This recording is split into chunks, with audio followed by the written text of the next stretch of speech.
YouTubes. Welcome to my mental health podcast, Ep.2. I am 6 minutes late. Apologies. GoPro technical difficulties. So I hope the microphone is working well on my cell phone.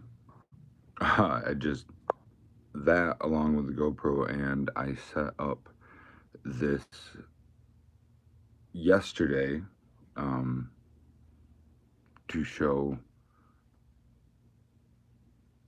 one day.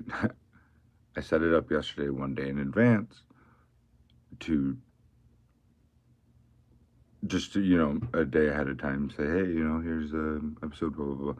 And I could not find that. That was another thing. I could not find where I set up Ep.2. So I found it. I have no clue how well just my stock microphone is working right now. But either way, it, same message delivery. So again, an intro of I have no medical degree. I have nothing to do anything in the medical field, but I have my own journey with mental health issues, and today being Ep.2 is after we get through the formalities that I have. The topic is suicide prevention, and the suicide prevention awareness, I think, could be I think that there could be people in the world who might just not know how to reach out or what to do. So I have some information on that. And thank you very much, everybody. I hope this sounds okay. For all I know, you can't hear me, and I apologize for that. So there's that. This one's my favorite. I kind of wait until it.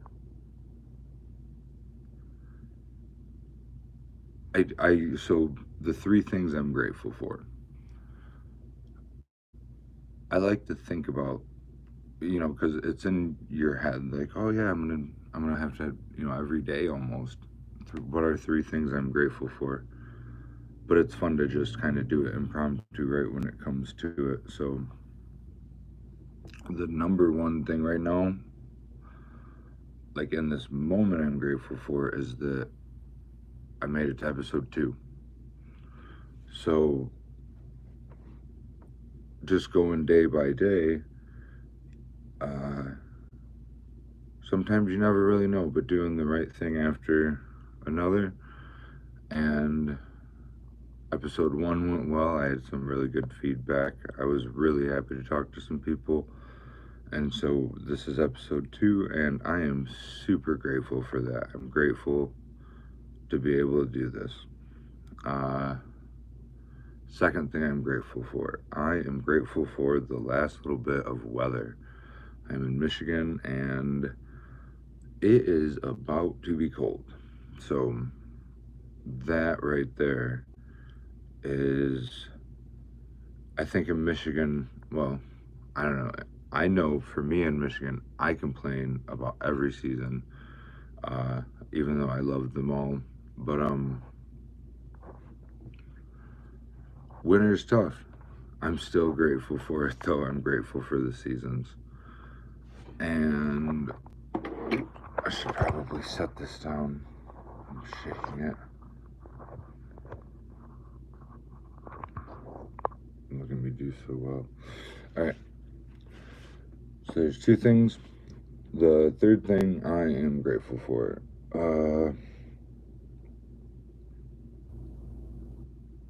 Grateful for anybody else on YouTube right now who is See, I don't know if I covered up the microphone or not. I'm grateful for anybody else on YouTube right now who is having success. I'm glad anybody who could break out of their shell, anybody who could just push past the nervousness and hit record. That's super cool. Good job, you guys. Keep it up. Including myself. I hope I keep hitting record every Tuesday. So there's that. There's the 3 things that I'm grateful for. Now, this next segment in my head didn't go as well as I wanted it to. When I was looking this stuff up, because so is it recyclable? I asked myself that on a lot of things, because growing up I remember recyclable was, glass or plastic, like metal. Like there was a lot less plastic when I was a kid, 38 years old. So I have been surprised when looking up just everyday things that I wondered are recyclable or not. So many plastics out there are not as recyclable as I think they are. One thing that I was surprised to learn is a lot of plastic bags are not recyclable. So I tried looking up again. So last week I did the cereal bag, and that was okay, but I can't find any information. Just plastic liner bags. Can anybody give me 100%? So like say a box cereal, and it has the plastic bag, or cracker bags. You get a ream of crackers. Is that plastic recyclable? Like, what should I be doing with that? So I wanted to reach out. Anybody who might have any information on that. And the second thing I looked up, is it recyclable? Obviously recyclable, but what to do with it? A glass jar with a metal lid. Now, if you subscribe right to a recycling service, it'll go through a sort there because that's glass and that's metal. But if you're doing it yourself, definitely know glass and metal separate. That seems like, oh yeah, okay. It's not. I'm trying to do. Let me see this. I don't know how to do it. I'm gonna have to get way better at this. If anybody has any tutorials on that they'd like to share, be sure to put them in the comments. So yes, glass recyclable, metal recyclable. If you're doing it yourself, be sure to separate that when you're, seems like a simple thought, but it's a good thing to do if you're bringing it to the recycling center. All right. And, oh yeah. Sorry, last but not least, disposable earplugs. I just didn't know, right? Under no assumption. So I really spent some time. Are disposable foam, like the foam earplugs, are those recyclable? And I looked, and even though the earplugs, almost all of them, have a sales point of PVC free, which is cool, and I think that polyvinyl chloride. I didn't Google that one before this. I apologize. Even though they have a lot of cool things that protect us, they themselves are not biodegradable in any way. They will never find their way uh, into decomposing, so those are just single use, thrown away.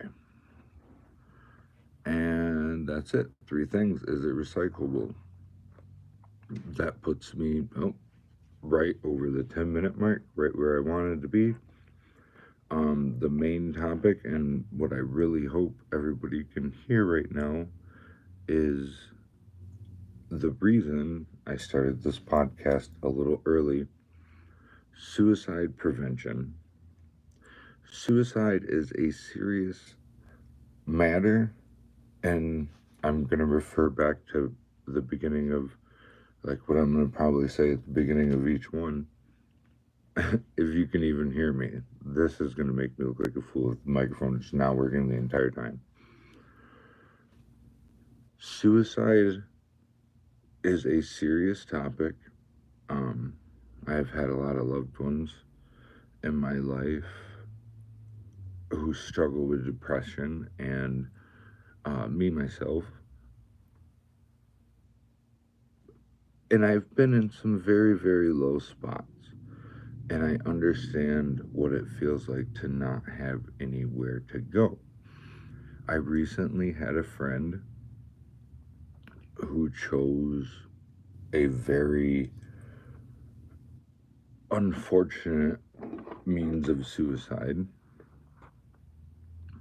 And without getting into the particulars, it led me to want to share knowledge about suicide prevention. And if you're feeling that low, that you really should reach out. It's really hard, and you may not have anybody to reach out to.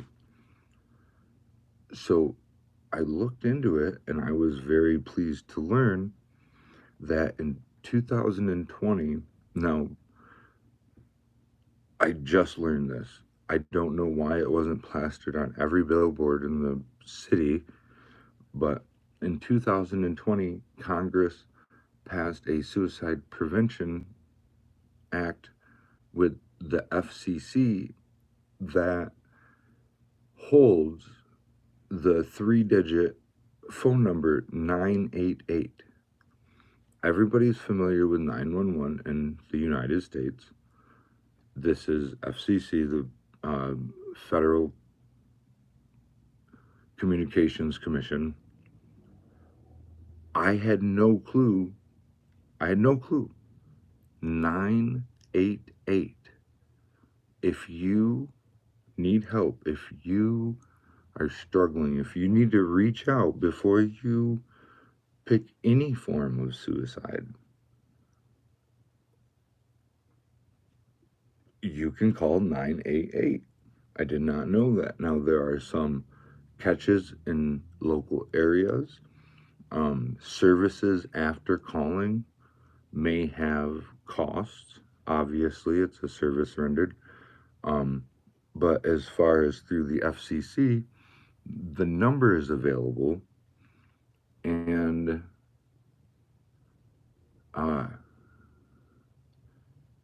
if you look it up, it doesn't just mean that, like, don't be scared that it's like calling 911, right? Like, oh my God, they're going to come, like, it's going to be this big thing. No.